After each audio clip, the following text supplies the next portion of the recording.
સુરતમાં કાયદો અને વ્યવસ્થાની સ્થિતિ કથળતી હોય તેમ એક પછી એક ગુનાની ઘટનાઓ બનતી રહે છે. સુરતના અડાજણમાં મોડી રાત્રે એક યુવકની ચપ્પુના ઘા ઝીકી હત્યા કરી નાખતા ચકચાર મચી જવા પામી છે. પોલીસે આ મામલે 3 આરોપીઓની ધરપકડ કરી કાયદેસરની કાર્યવાહી હાથ ધરી છે.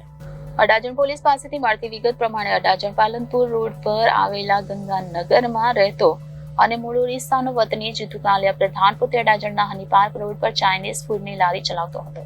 ગઈકાલે મોડી રાત્રે જીતુ પ્રધાન તેના એક મિત્ર સુનિલ વસાવાની સાથે અડાજણ 4 રસ્તા હરિચંપા પાર્ટી પ્લોટ નજીક મહાદેવનગરમાં વિશાલ વસાવાને જમવાનું પાર્સલ આપવા માટે ગયો હતો. પાર્સલ આપી દીધા બાદ સિગરેટ પીવા બાબતે વિશાલ વસાવા અને જીતુ પ્રધાન વચ્ચે ઝઘડો થયો, જેમાં વિશાલ વસાવા અને તેના મિત્રો વિકાસ નાયકા અને યશ ઉર્ફે ગોતુ મુકેશ જાદવ ચપ્પુ લઈને જીતુ પ્રધાન અને તેના મિત્ર સુનિલ પર તૂટી પડ્યા હતા. જોકે આ ઘટનામાં જીતુ પ્રધાનને વધુ ઈજા થતા ટૂંકી સારવાર બાદ મોત નીપજ્યું હતું. આ મામલે અડાજણ પોલીસમાં ફરિયાદ નોંધાવતા પોલીસે ગણતરીના કલાકમાં હત્યારા આરોપીઓની ધરપકડ કરી કાયદેસરની કાર્યવાહી હાથ ધરી છે. સાવિત્રી પ્રધાન, કઈ જગ્યાએ રહેવાનું? હની પાર્ક. કયો એરિયો છે? હની પાર્ક પાસે જ છે, બીએસએનએલ ઓફિસની પાસે. શું ઘટના બની હતી?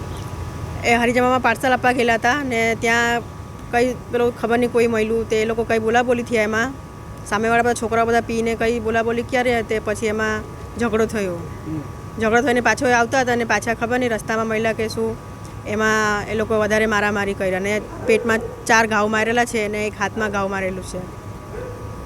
શું કારણ?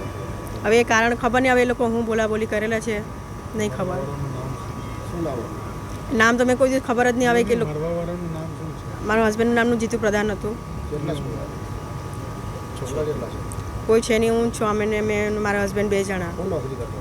અમે લોકો બંને જણા ચાઇનીઝની લારી જ ચલાવતા હતા, 2 જણા. પોલીસ ફરિયાદ કરી છે? હા, એ તો કમ્પ્લેન કરાવેલું હતું. શું માંગણી છે આપણે? એવું છે કંઈ નહીં, જે મારવાનું એ કર્યું છે એને ન્યાય મળે બસ. Reporter Hitesh Prajapati, Janadesh news, Surat.